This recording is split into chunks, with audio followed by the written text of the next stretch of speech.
Panda that Escaped, written and illustrated by Crazy Dog, dedicated to my family, especially my grandparents, as well as Roald Dahl and Trevor. There was once a panda named Boo who lived at the Santa Cruz Zoo. Unfortunately, visitors to that zoo did not like him much, which made him a sad panda. Boo wanted to live in the wild because his zoo only fed him carrots because so few people cared about him. Boo nearly escaped one time. He climbed to the trees in his cage and got all the way to the top. He started scratching the top of the cage. It was made of plastic, so he scratched it open. The people at the zoo made it out of plastic to save money because a few visitors were going to the zoo. His sharp claws made a hole for him to climb out. The zoo guard saw Boo and said, "What are you doing up there?" The guy was not very smart. He was 99 years old, and he thought 6 plus 1 equals 0. The zoo hired him because he was the only one who wanted the job. No one else applied because the zoo was so low in business, so they had to pick him. The guard put the panda back in the cage and made sure to replace the top with glass. Now Boo couldn't escape, no matter how hard he tried. Boo thought hard to come up with a plan to escape. His face turned red from thinking so hard. Finally, he got an idea. Every lunchtime, the zoo guard opened the cage and fed him. When they opened the cage, this time he'll make a run for it. The day after that, the silly guard opened the cage and said, "Do you know my name?" He thought that the panda said no, since he was not smart. So then he said, "My name is E-Dude." Boo stared at the guy for a long time because his name was Dude spelled backwards. This was another attempt to get more visitors to the zoo. After a while, Boo stopped staring at the man, and as he was about to give Boo his food, Boo escaped through the open door. The guard said, "Come back," but Boo didn't running because this was his dream. The guard ran to his boss and said, "Boo escaped. You gotta help me." The boss and the guard ran after Boo. Boo ran as fast as he could so they could not catch him. The boss stopped and took a deep breath and said, "Boo's too fast. We have to try again." "Why?"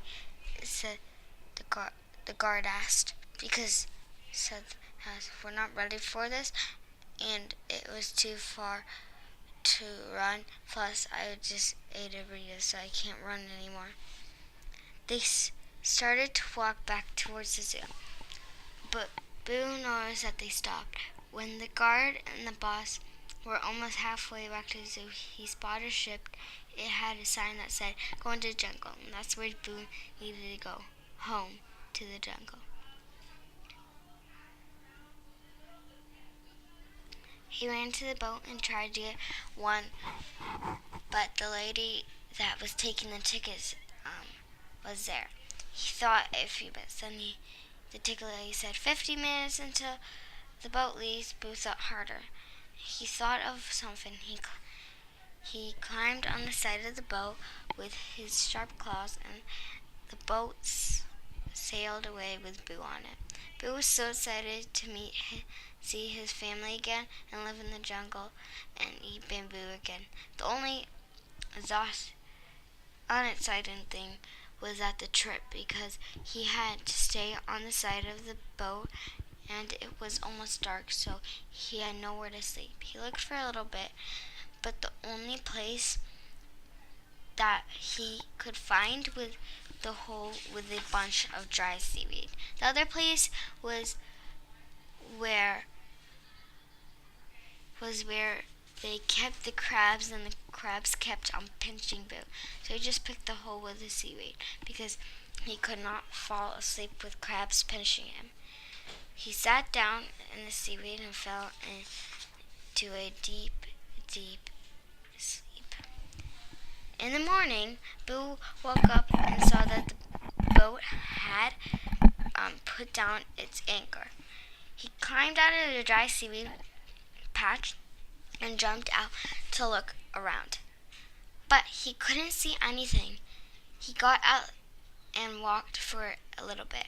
Before he finally spotted the jungle. He knew it was a jungle because it had tall bamboo trees and it had many tall trees.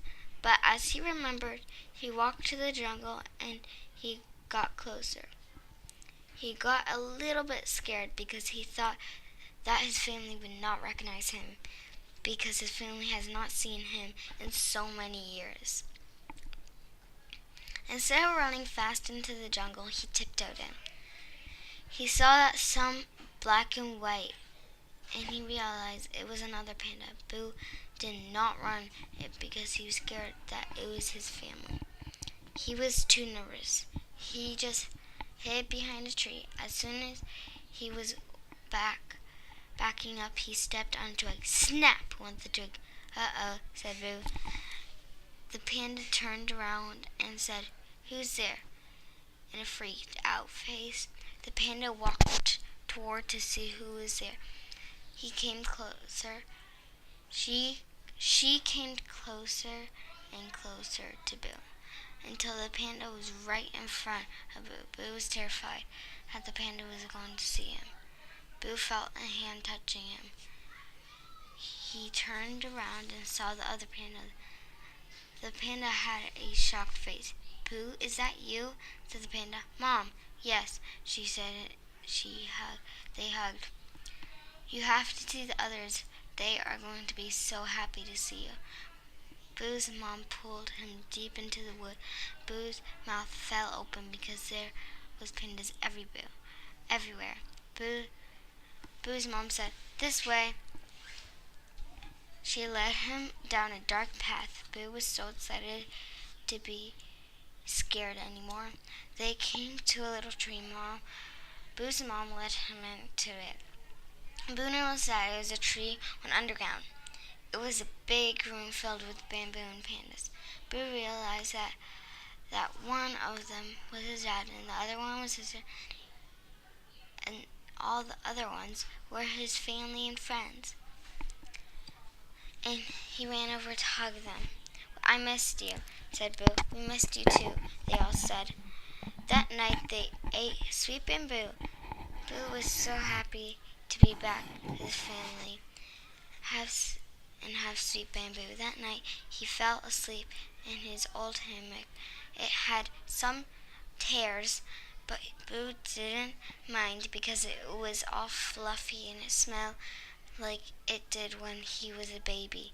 He fell into another deep, deep sleep. He woke up in the middle of the night because he heard a racket.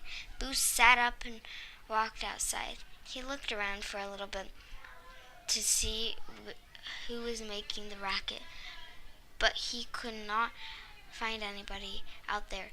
Still, he kept on looking. After a while, Boo gave up and started walking back. He saw something moving in the dark. He said, "Who's there?" in a scared voice. The something popped out. "Boo!" said the creature. Boo screamed, "Ah!" The creature put his hand around Boo's mouth so he could not scream anymore. Boo realized that it was a monkey, his old friend Max. Slowly, Max let go of Boo's mouth. Boo did not scream anymore.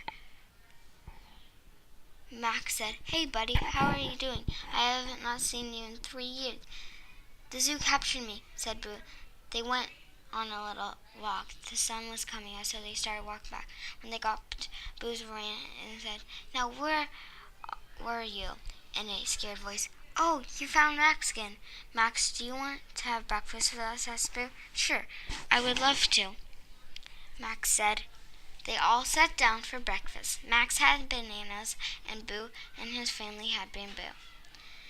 When they finished, they all walked outside and wondered what to do on Boo's first day back. Max said, "What about we take Boo for a tour around the woods since he hasn't been here in a long time?" They all agreed. They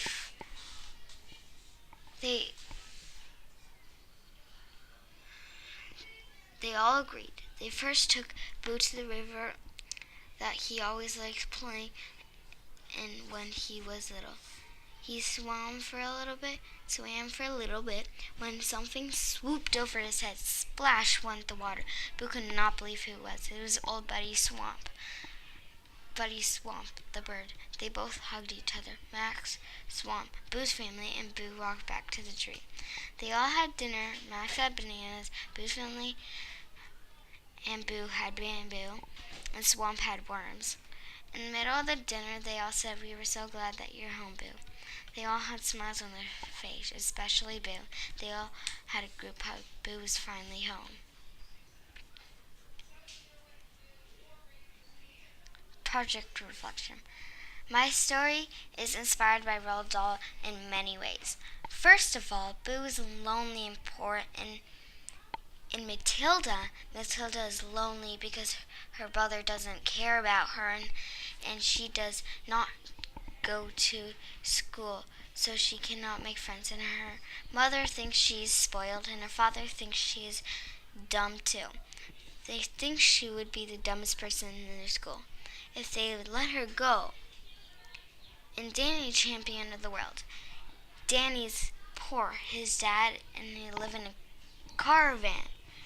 They don't have much room. Next of all, I use backwards words. In my story, one of the characters' name is spelled backwards. SEO Tra. The title is tortoise, spelled backwards. Finally, I use name from my own life. Boo is a type of dog. My mom had a dog named Boo when she was little. In the BFG, Sophie is actually the name of Roald Dahl's daughter. Clearly, my story is inspired by Roald Dahl. About the author. Hi, my nickname is Crazy Dog. I choose that nickname because my dad calls me crazy, and I love dogs. I'm a second grade student in Trevor's classroom at Stevenson Pact Elementary School. Something I like to do in school is multiplication. I live in Mountain View, California, with my mom, dad, brother, my au pair. I like to go bike rides with my family. Something else I like to do, family, is share stuff from school. Like to new things I add to my digital portfolio. I like to learn about multiplication and anything I can do on the computer. Things that I want to work on is writing, concentrating, because I can, if I sit next to my other things I enjoy doing, if I next to my friends, I talk to them. Outside of school, I enjoy walking my dog and going on bike rides. Something other I like to doing are cheering, dancing, and playing with my hamsters. I decided to write the Panda that escaped because I like pandas and going on adventures. I thought Boo could go on an adventure. During the process of the writing, I learned how to write a long story and improve over the time. Thank you for taking the time to read my story.